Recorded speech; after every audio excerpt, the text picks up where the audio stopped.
Shalom saudara-saudara, kita akan membaca firman Tuhan dari Injil Matius pasal 3 ayat 13 sampai dengan ayat 17.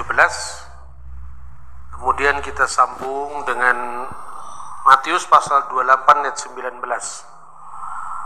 Maka datanglah Yesus dari Galilea ke Yordan kepada Yohanes untuk dibaptis olehnya.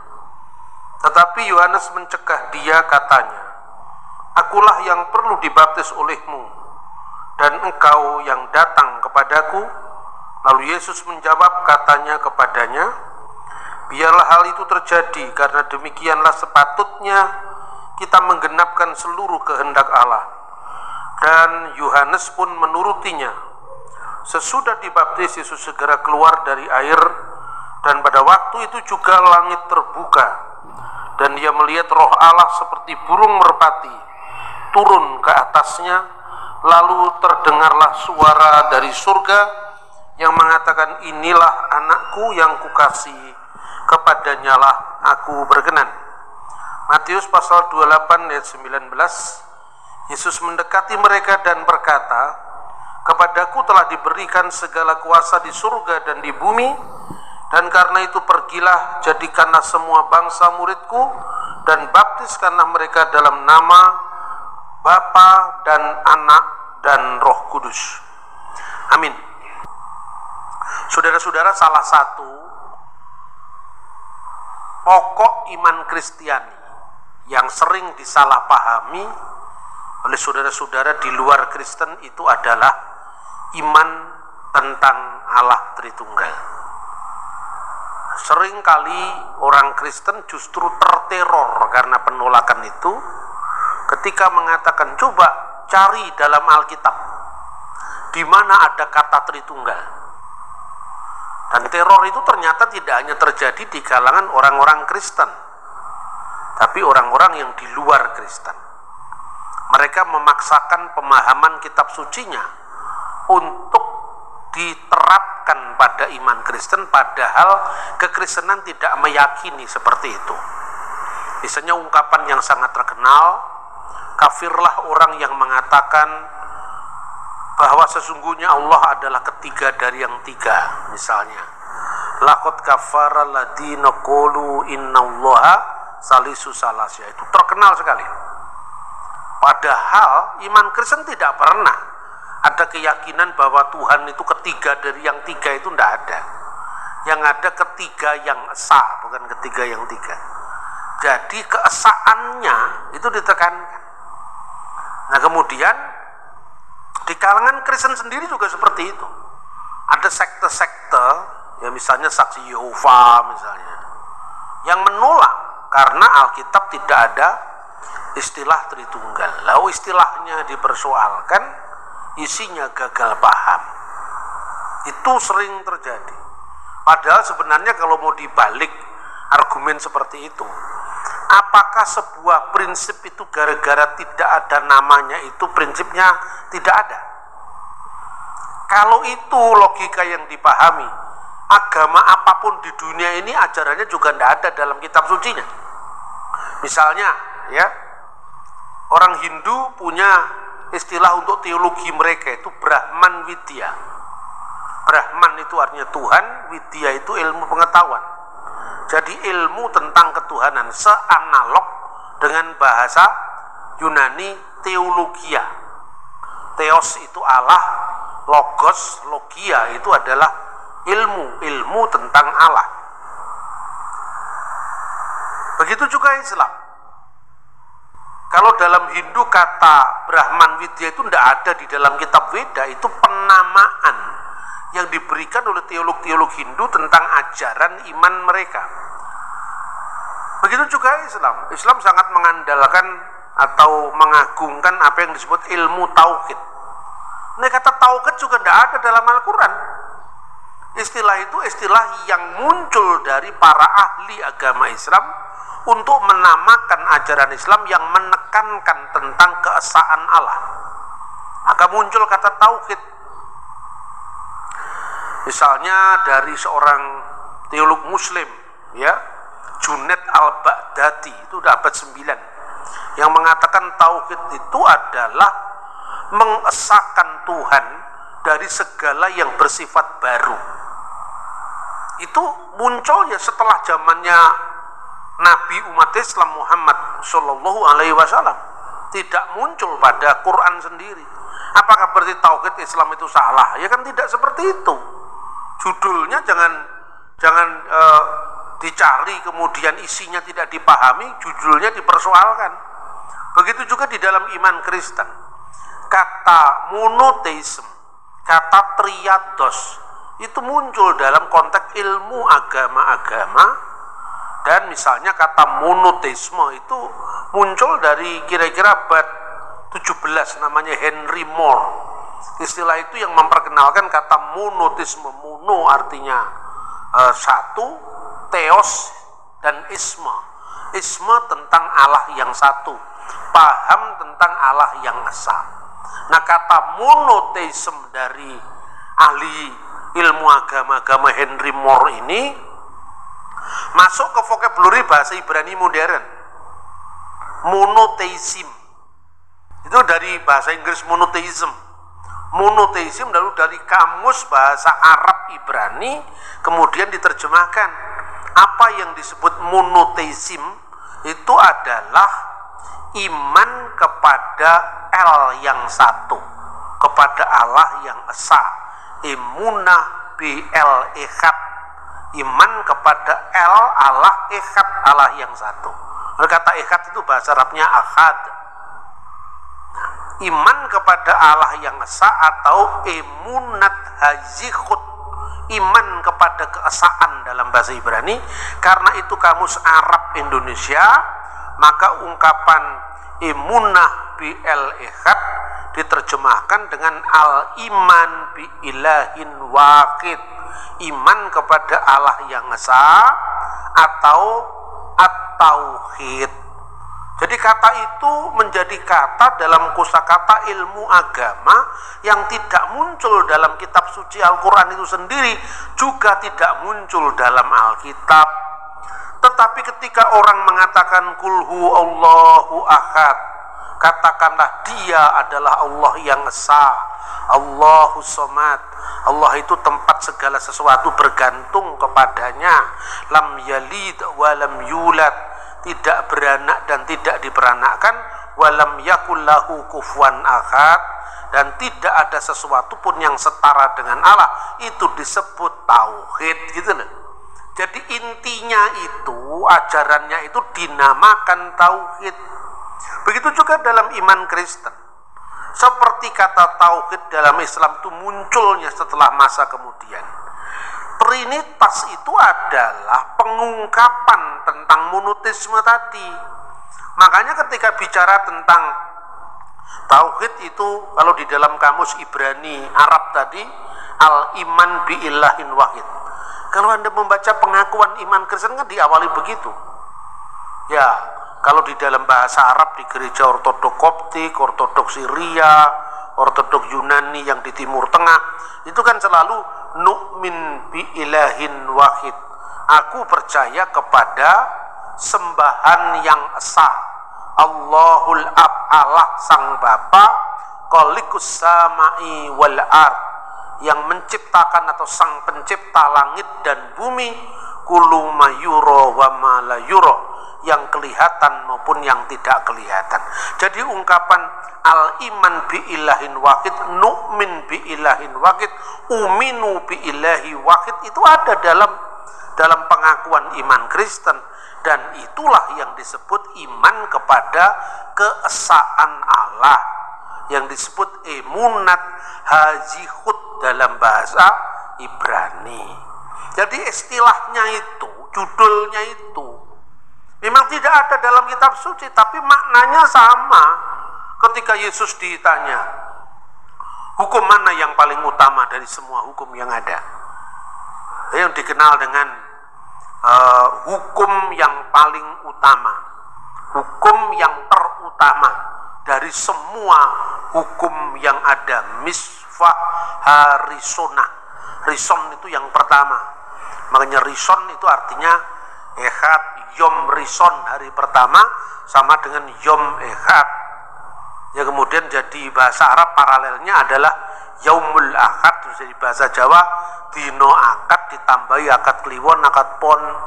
Itu orang Jawa yang nambah itu. Tapi kata akad dalam bahasa Jawa itu dari bahasa Arab. Cuman karena orang Jawa tidak bisa ngomong huruf H, ya huruf H itu dia baca K. Ahad dibaca akad. Itu kan proses apa namanya pronunciation yang terbatas. Ya. Kemudian Yesus menjawab apa hukum yang paling utama? Yang dikutipnya adalah kitab Ulangan pasal 6 ayat 4. Shema Yisrael Adonai Elohenu Adonai Echad. Itu kalau orang Yahudi reform, Yahudi juga ada namanya Yahudi reform gitu. Mirip-mirip Protestan. Itu bacanya dilakukan tapi dengan lagu mirip do re mi fa sol. Shema Yisrael Adonai Eloheinu Adonai Echad. Tapi kalau orang Yahudi yang ultra ortodoks, jadi di Kristen ada Kristen Reform, golongannya Pak Stephen Tong itu Reform. Ada juga Kristen Ortodoks. Kalau di Solo ada Romo Alex itu Kristen Ortodoks. Itu bacaannya mirip pengajian Yahudi. Kalau orang Yahudi kan membaca Shema itu Shema Israel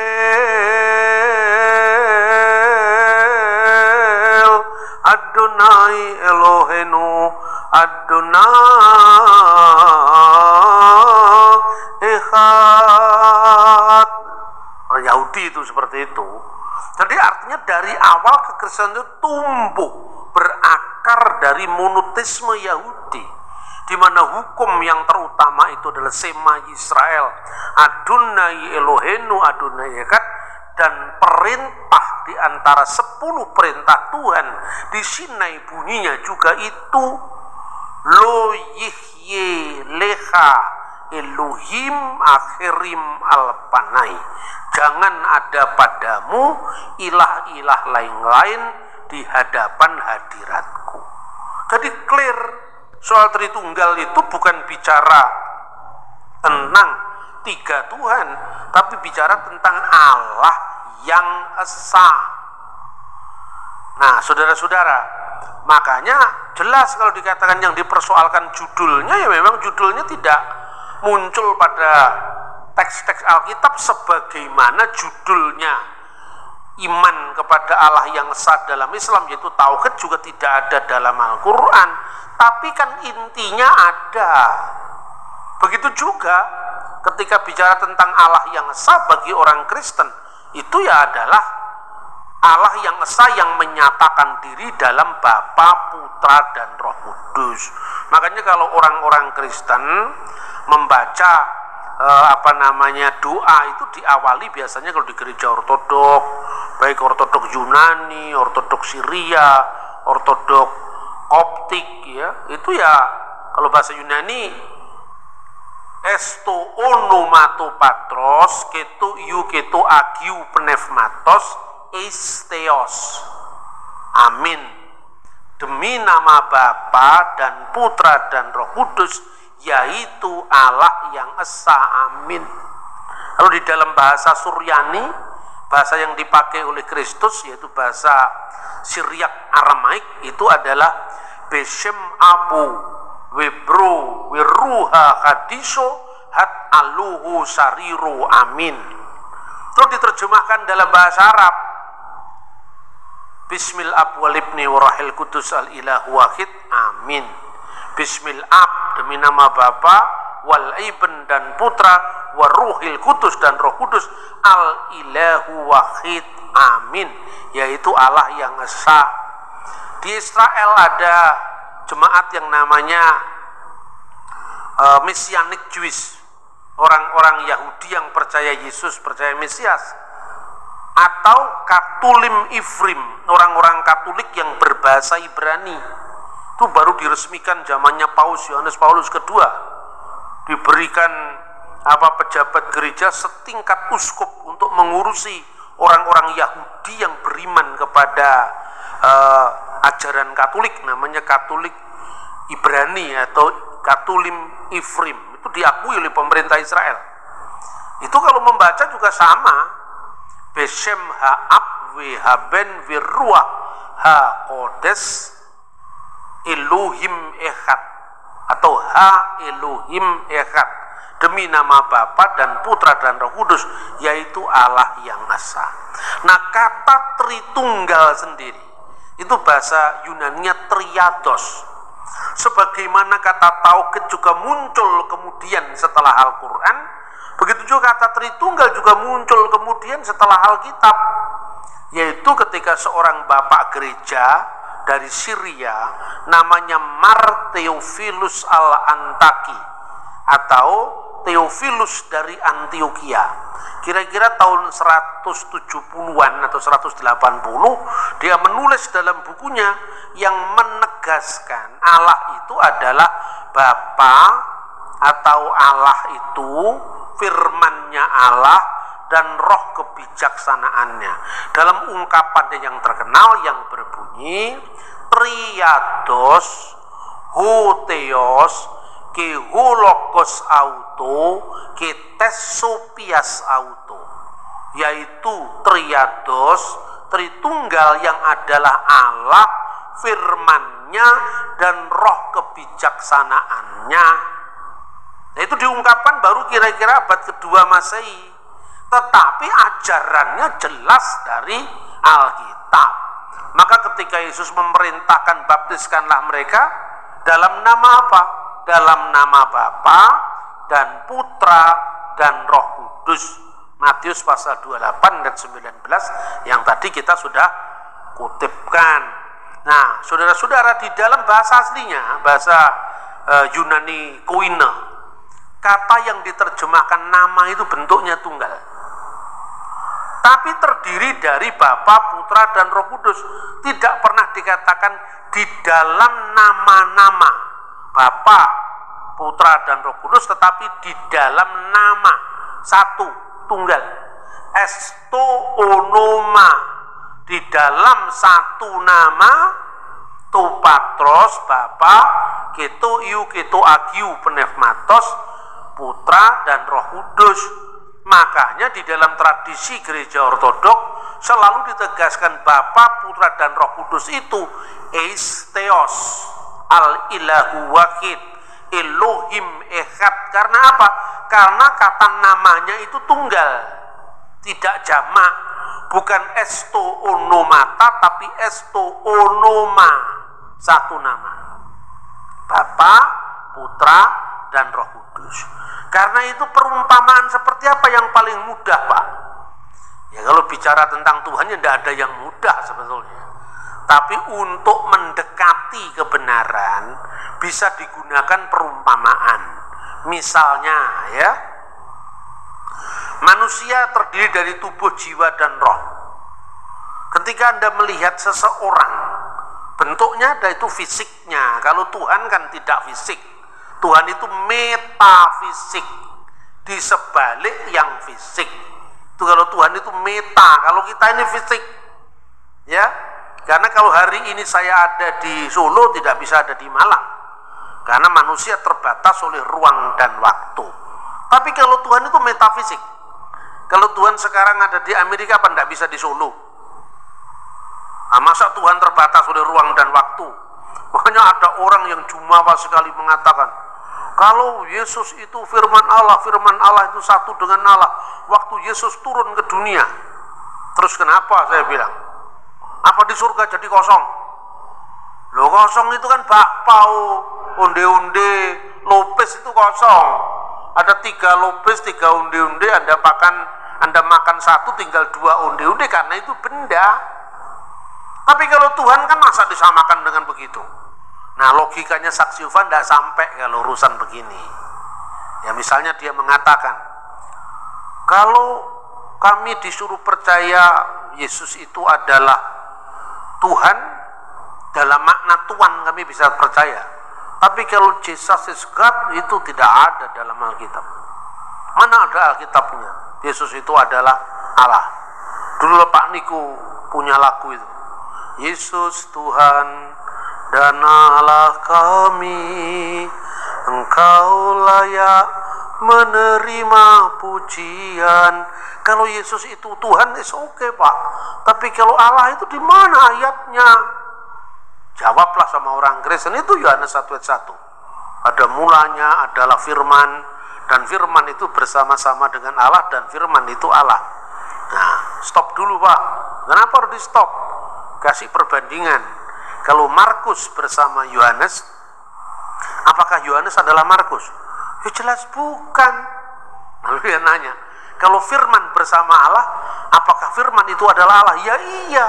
Loh kenapa kok satunya bukan, satunya iya? Ya karena kalau Markus, kalau Matius itu kan terbatas oleh ruang dan waktu. Tapi sekarang saya mau katakan, kalau rohmu bersama-sama dengan kamu bisa nggak? Bisa. Nah rohmu apa? Makhluk lain selain kamu? Ya enggak lah, iya makanya. Jadi kalau saya mengatakan, di ruang ini tidak ada orang lain selain saya, apa rohmu tidak termasuk? Ya kalau selain saya itu kan artinya manusia lain, ya toh? Tapi kalau bicara dalam unsur-unsur tentang diri kita yang satu, ketika saya mengatakan saya datang Pak, berarti saya ya termasuk pikiran saya, termasuk roh saya. Tidak mengatakan, Pak saya janji mau datang, tapi roh saya tidak ikut Pak, saya tinggal di rumah, kayaknya nggak bisa. Manusia terdiri dari tubuh, jiwa, dan roh. Gitu loh pandangannya, jangan keliru. Alkitab menegaskan, tidak ada ilah lain kecuali aku. Dalam kitab Nabi Yesaya. Ya itu betul. Kenapa ada Bapa, Putra, dan Roh Kudus? Gini loh, Putra itu firman Allah, Roh Kudus itu roh Allah. Jadi saya umpamakan, kalau Allah pernah ada nggak tanpa firmannya? Ya enggak pernah. Allah selalu ada bersama firmannya. Ada waktu saya siaran di sebuah televisi lokal di Kediri. Jadi televisi itu menarik, televisi lokal, tapi boleh ada interaksi dengan penonton. Jadi dia masuk ke meja redaksi itu, ada moderatornya. Ditanya, Pak Bambang, dia terang-terangan mengatakan, kami ini dari Saksi Yehova katanya. Sekarang boleh nggak kami berkata begini, Pak, kenapa Bapak selalu mengatakan Allah dengan putranya? Putra itu firman, saya bilang, itu kiasan. Firman itu telah menjadi manusia dan diam di antara kita, dan kita telah melihat kemuliaannya, yaitu kemuliaan yang diberikan kepadanya sebagai putra tunggal Bapa, penuh kasih karunia dan kebenaran. Monogenes patros, putra tunggal Bapa. Itu kiasan dari logos atau firman. Boleh nggak kami hanya menyembah Allah tanpa menyembah firman-Nya? Kami hanya menyembah Allah tanpa ada rohnya. Terus saya bilang begini, kamu percaya sama saya sehingga kamu sekarang mendengarkan saya ngomong di televisi ini? Ya percaya Pak. Ketika kemudian kamu nanya kepada saya, Pak Bambang izinkan saya percaya dengan Bapak, tapi pikiran Bapak tidak saya percayai, rohnya Bapak tidak saya percaya. Kalau saya tidak ada roh, kan saya almarhum. Iya toh? Gimana sih kamu itu? Kamu percaya sama saya, lalu kamu menolak pikiran saya, menolak roh saya? Nggak mungkin, karena saya itu satu paket dengan pikiran saya dan roh saya. Itu gambaran paling mudah. Selebihnya nggak mudah lagi. Oh, Anda tanya misalnya, roh, kamu percaya roh itu ada di saya? Buktinya apa? Fenomenanya, saya bisa bicara, bisa bergerak, bisa berjalan, bisa berjalan-jalan. Itu menunjukkan saya hidup. Lah orang hidup itu cirinya melihat, mendengar, berjalan-jalan, itu kan hidup, ya kan? Orang hidup karena apa? Punya roh. Lah Alkitab mengatakan roh Allah itu sudah cukup mengatakan Allah itu maha melihat, Allah maha mendengar, Allah maha hidup, itu cukup dikatakan roh Allah, gitu loh. Jadi Tritunggal itu kalau diistilahkan oleh Bapak Gereja yang berbahasa Arab ya, itu namanya Abdul Masih Al-Kindi. Dia menulis kira-kira tahun 800 Masehi dalam bahasa Arab. Judulnya Risalah Abdul Masih Al-Kindi. Dia orang Irak, dia orang Baghdad. Dia menulis bahwa al-ab wal ibn warahil kudus.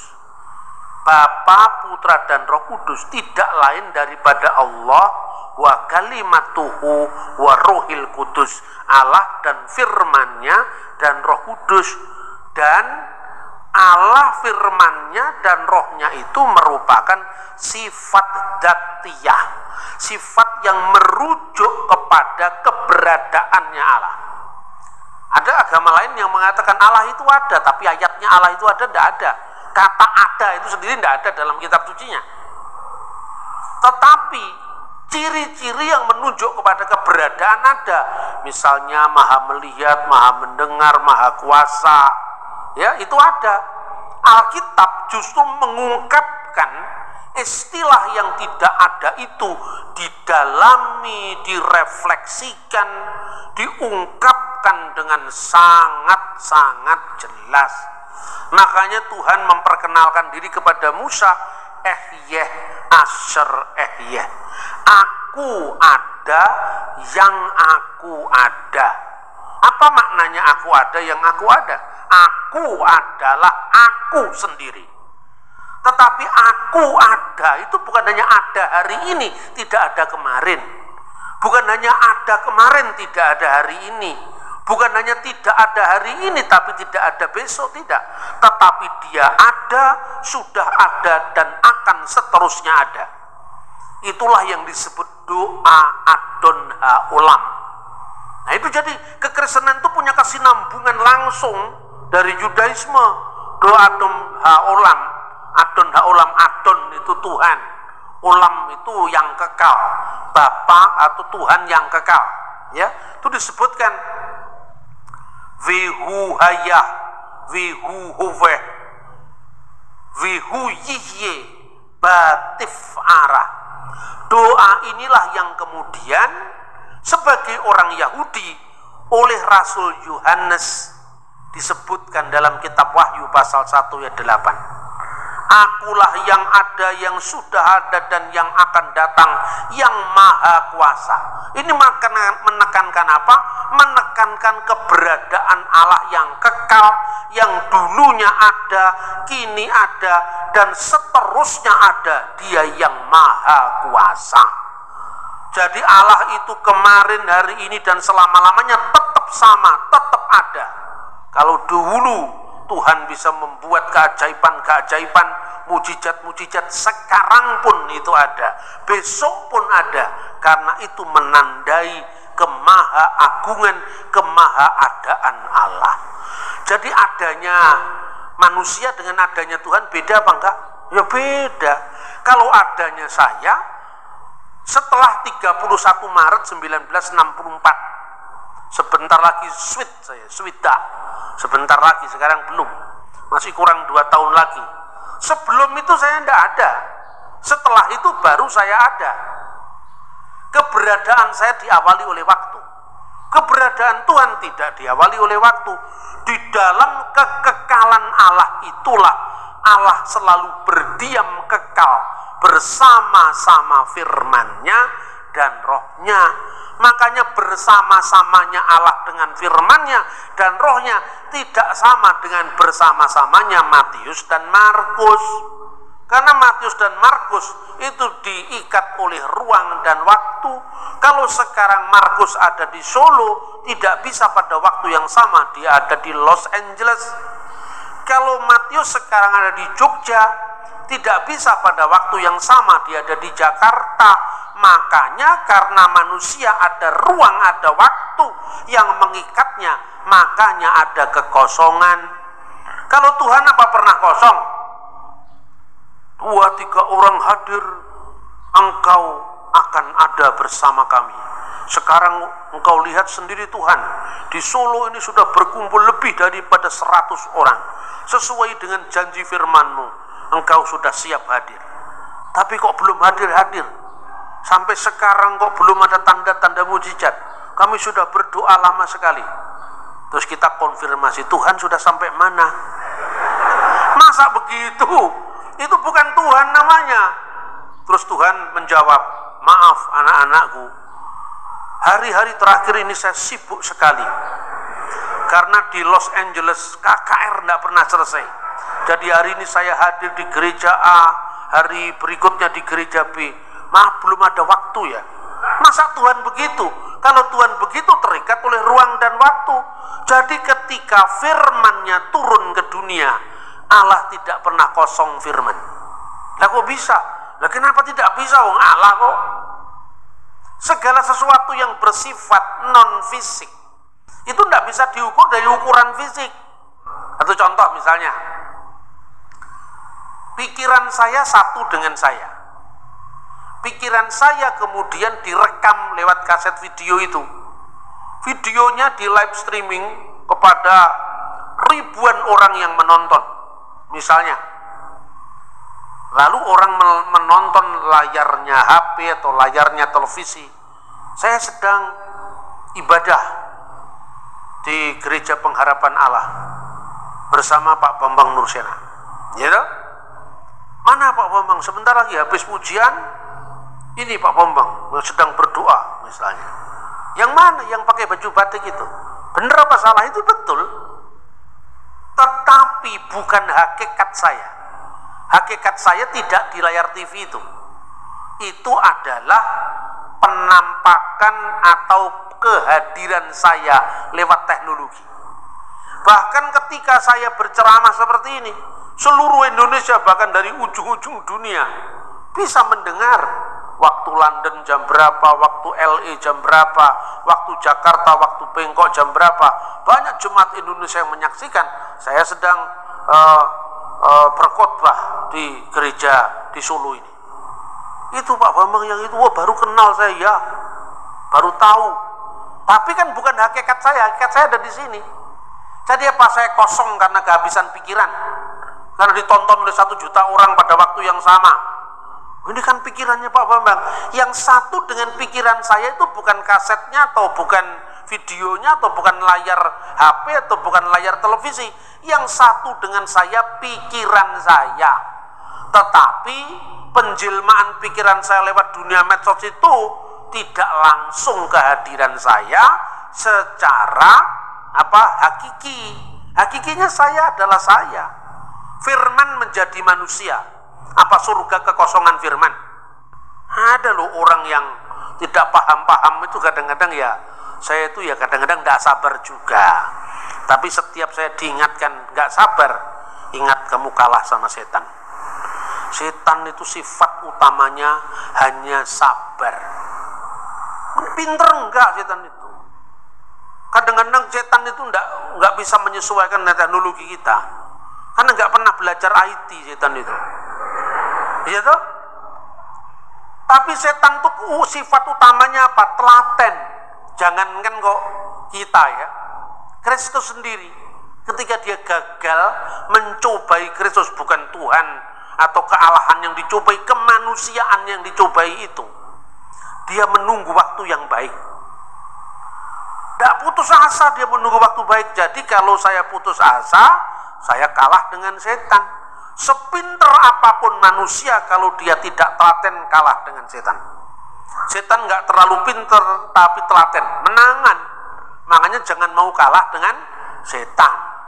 Termasuk setan itu pinter begal manusia. Begal tuh nggak artinya? Begal tuh nyekat di pinggir jalan kayak buto cakil itu loh. Tuh, yang dibegal setan tuh bukan hanya orang yang mabuk narkoba, orang yang main perempuan di tempat-tempat yang tidak benar. Bukan hanya itu. Setan sekarang ini punya mainan baru, ganggu orang-orang beragama. Nah ini setan sekarang. Jurus terbaru, ganggu orang-orang beragama. Karena apa? Karena agama semua dimedsoskan. Sudah perang-perang di medsos lah, ini kesenangan saya. Yang perang-perang, yang konflik-konflik, yang menghujat-hujat, yang merendahkan orang lain, itu kan makanannya setan itu.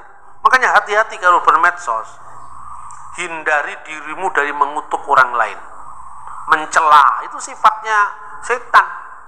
Nah makanya supaya kita tidak terpengaruh setan, frekuensinya harus beda dengan setan. Ya toh? Frekuensinya tahu Cun, kalau Anda dibegal buto cakil itu mandek satrio gitu kan. Terus Janoko tidak mau sama bahasanya. Buto, solahmu kurang toto. Itu kan bahasanya kan lain. Bahasanya adem. Setan apa cakilnya pentalitan loh lambangnya setan. Mandek satrio. Wah gitu kan. Janokonya tenang-tenang saja. Balik aku takon marang siro. Endi dang kamu? Nyandak dongko. Tumrape buto dongko tumrape satrio wismu. Ada bedanya. Kalau buto itu ngeleng itu, tapi kalau satrio punya wismu itu artinya apa? Bahasanya dibedakan. Makanya kalau dia teriak-teriak terus Anda teriak-teriak, podo frekuensi ini. Setannya melebu, percaya enggak? Loh, kenapa saya katakan setan itu suka mengganggu orang beragama? Karena tahu manusia jatuh pertama kali dalam dosa itu karena dia ingin seperti Allah. Nah, ingin seperti Allah itu kan religius itu. Bukan manusia jatuh ke dalam dosa itu karena kepingin harta benda melimpah, enggak. Tapi karena ingin seperti Allah. Kamu tidak bisa mati, kamu akan abadi seperti Allah. Seneng toh? Nah, disitulah kejatuhan pertama karena manusia itu adalah homo religius, punya bakat spiritual, punya bakat agama. Sekarang setan tidak pernah ganggu lagi yang di tempat diskotik, karena kebanyakan gedung diskotik sekarang sudah jadi tempat ibadah, ya toh? Karena sudah jadi tempat ibadah, wah ini frekuensinya kok beda, tidak kerasan. Begitu orang Kristen main di medsos ngutuk-ngutuk orang lain, wah frekuensinya sama, setannya melasuk kepala-kepala kita. Karena apa? Setan itu juga percaya kalau Allah itu esau. Yakobus pasal 2:19. Kamu percaya Allah itu satu. Itu baik. Apa itu salah? Enggak, itu baik. Tapi kalau hanya itu, setan-setan pun percaya itu dan gemetar karena itu. Kenapa kok setan itu percaya Allah itu saya? Sekedar ngomong Allah itu sah. 1, 2, 3 kan bisa ngitung. Tapi iman tanpa perbuatan.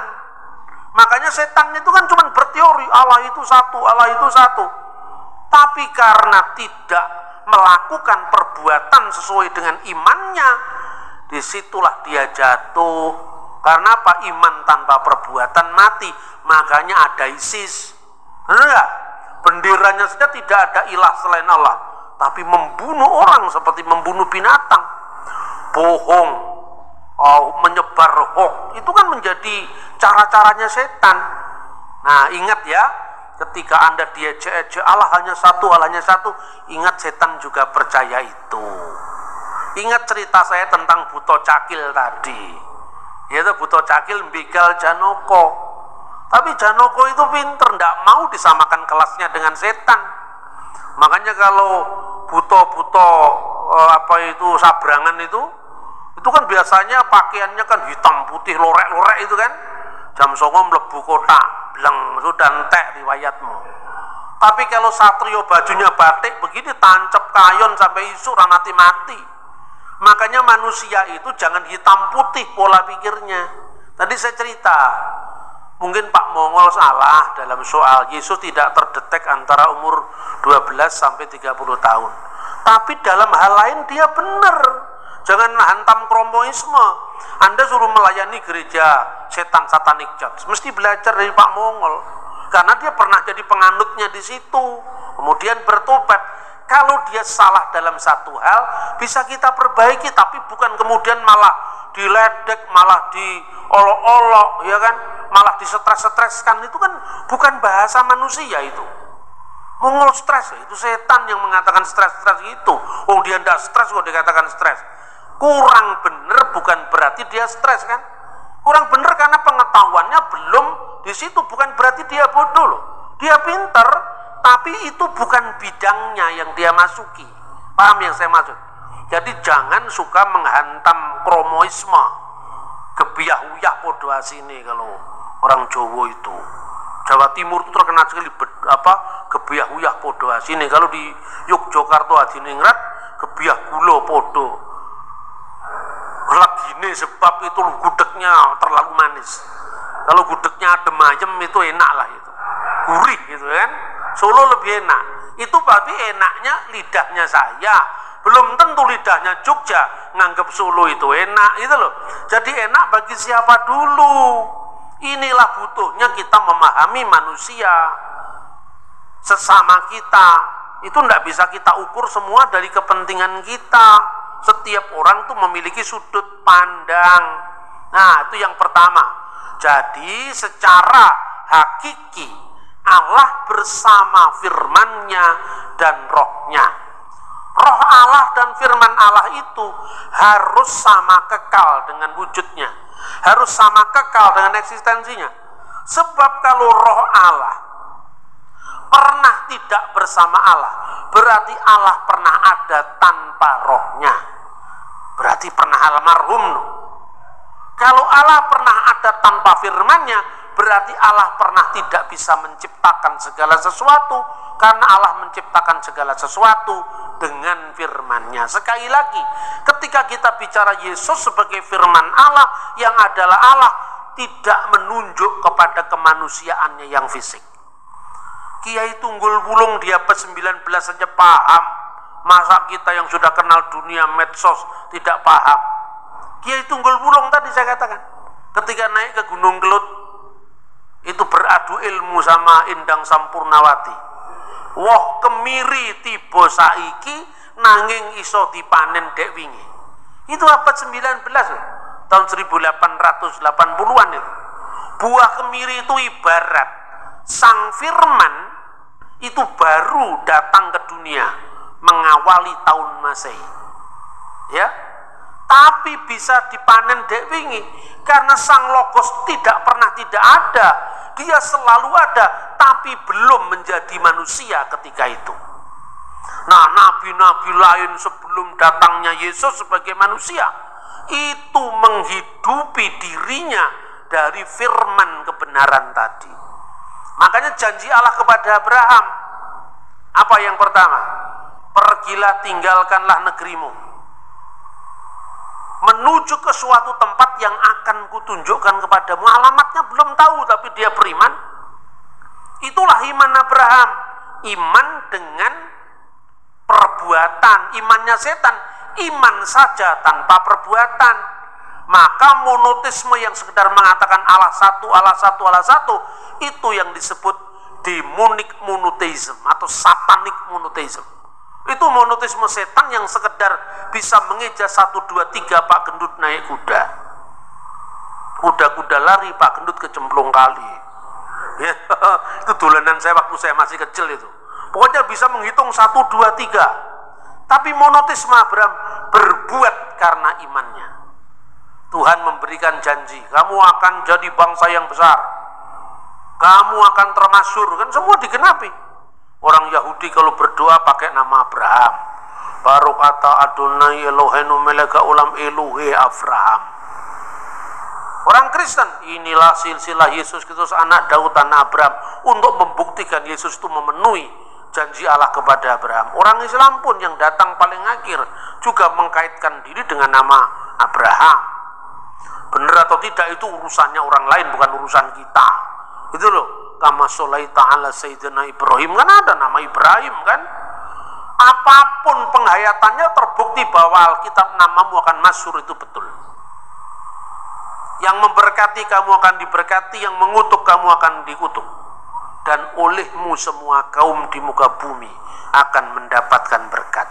Itulah berkat yang terakhir yang disebut the messianic blessing. Ketika Ismail lahir, karena Sarah tidak sabar menunggu saat Tuhan memberikan Hagar kepada suaminya, Abraham lahirlah Ismail.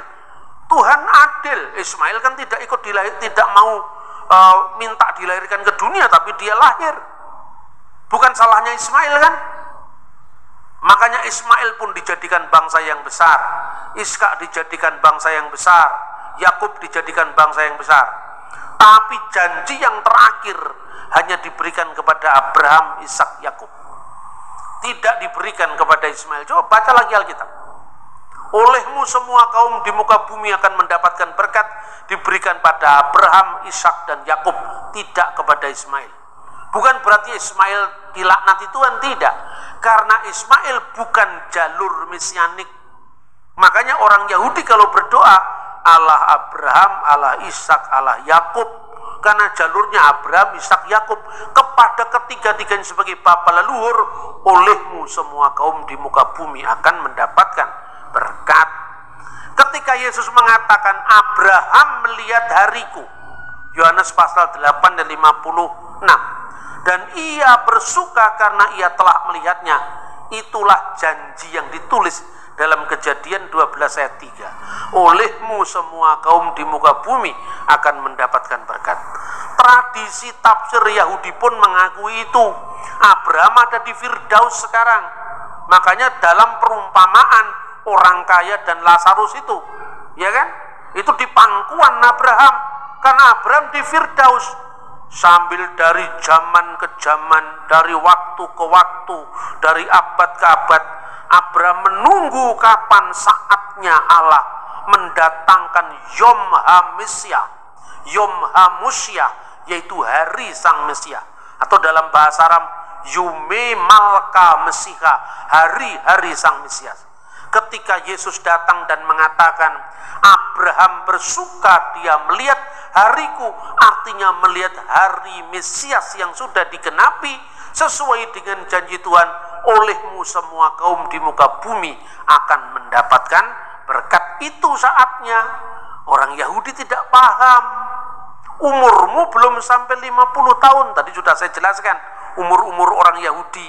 Umur 50 tahun itu umur yang sangat penting bagi, karena itu puncak kedewasaan. Ya, karena itu hitunglah orang-orang Israel antara umur 30 sampai umur 50 tahun untuk bertugas di kemah suci. Nah, umurmu 50 tahun kamu belum berhak memberi nasihat, kamu belum mencapai kematangan usia untuk memberikan petuah kepada kami. Dengan apa kamu menyamakan dirimu? Lalu Yesus menegaskan, sesungguhnya aku berkata kepadamu. Kata sesungguhnya dalam Yohanes pasal 8 dan 58 itu amin. Amin diulang lagi, amin, amin, lego humin, prin Avram genestai ego eimi. Sebelum Abraham jadi, aku sudah ada, dan ego eimi itu mengingatkan Keluaran pasal 3 ayat 14, aku ada yang aku ada, akulah dia yang maha ada. Karena kata ego eimi itu ini apa? Ego eimi hu hodos, akulah jalan. Itu kan lazim, akulah roti dunia, akulah itu ego eimi. Ya kalau ego eimi dikasih kata di belakangnya itu artinya bisa netral. Tapi kalau ego eimi saja, akulah sang ada, akulah yang ada. Makanya karena itu Yesus mau dilempari batu sama orang Yahudi. Jadi membaca kitab bukan sekedar teks, tapi juga konteks. Yang terakhir, ketika Yesus dibaptiskan, kan itu ada seolah-olah 3 yang terpisah, Pak. Yesus di sungai Yordan, ya, keluar dari penyelaman air itu, ya kan? Dia kemudian keluar dari air itu, dan burung merpati, ya, Roh Kudus dalam rupa burung merpati, dan suara Allah di surga, engkaulah anakku, kepadanya lah aku berkenan. Kan ada 3 yang terpisah. Inilah Trinitas secara ekonomia. Trinitas di dalam karya Allah dibedakan dengan Trinitas di dalam ontologi atau keberadaan Allah yang kekal. Trinitas dalam karya Allah ini ada dalam diri Allah sendiri. Tapi Trinitas di dalam konteks karya Allah itu penampakan Trinitas di alam ciptaan. Pertanyaannya sekarang, yang dibaptis itu kan bukan firman Allah yang kekal. Yang dibaptis itu kan kemanusiaan Yesus, ya kan? Terus burung merpati itu kan bukan Roh Kudus. Burung merpati juga muncul dalam bentuk fenomena lidah-lidah api. Kalau Roh Kudus dalam bentuk lidah-lidah api, bukan berarti api itu Roh Kudus. Sebab kalau api itu Roh Kudus, ada rumah kebakaran, ada Roh Kudus membakar rumah kan itu kan. Itu fenomena kehadiran Roh Kudus. Begitu juga ketika Roh Kudus turun dalam bentuk burung merpati, bukan berarti setiap burung merpati adalah Roh Kudus. Itu simbol kehadiran Roh Kudus. Jadi yang terikat oleh ruang dan waktu itu simbolnya. Begitu juga Allah bersuara dari surga. Mana alamatnya surga kata orang Buddha? Semua orang lihat ke atas. Padahal kalau Anda sudah naik pesawat terbang, langit juga di bawahmu. Surga itu artinya tidak terikat oleh ruang dan waktu. Dan Allah itu maha hadir, tidak pernah terikat oleh ruang dan waktu. Maka Tritunggal itu tidak bicara tentang jumlah. Orang nanya terakhir kepada saya, kok Yahudi nggak percaya sama Tritunggal? Di Alkitab sudah ada kok, memang dia tidak percaya. Tapi yang percaya juga banyak. Ya, yang tidak percaya karena belum memahami bahwa yang disebut Kristus itu adalah hari Sang Mesias yang ditunggu-tunggu Abraham. Jadi banyak orang yang monoteis, banyak orang yang percaya kepada Allah itu esa, tapi imannya baru berhenti pada tahap iman Abraham sebelum misteri itu diungkapkan. Itulah yang disebut rahasia yang didiamkan selama berabad-abad. Itulah yang sekarang disingkapkan dengan kedatangan Kristus. Jadi kalau orang lain percaya Allah itu esa, Allah itu esa, Anda sudah tahu modalnya. Itu esa modelnya Buto Cakil Mbigal tadi, ya toh? Buahnya dari kelihatan, ngomong Allah itu esa tapi mateni wong. Itu yang monotisme ala Buto Cakil alias monotisme Gendruwo Baidi. Monotisme Demit itu tadi yang pertama tadi. Ya, yang kedua monotisme Abraham, taat tapi tidak tahu alamatnya. Itu monotisme Abraham. Itu rahasia yang masih didiamkan selama berapa abad. Yang paling akhir adalah monotisme trinitaris yang menghasilkan keselamatan. Itulah iman Kristen kita. Makanya kemuliaan bagi Bapa dan Putra dan Roh Kudus, sebagaimana kita menyatukan diri dalam setiap ibadah gereja di seluruh dunia yang mendeklarasikan Doxa Patri ketu iu ketu wagyu pnefmati Al-masdu lillahi walibni wa ruhil kudus al-ana wa kulu awanin wa ila dahri dahirin. Amin. Segala kemuliaan bagi Bapa dan Putra dan Roh Kudus, sekarang dan senantiasa serta sepanjang segala abad. Amin.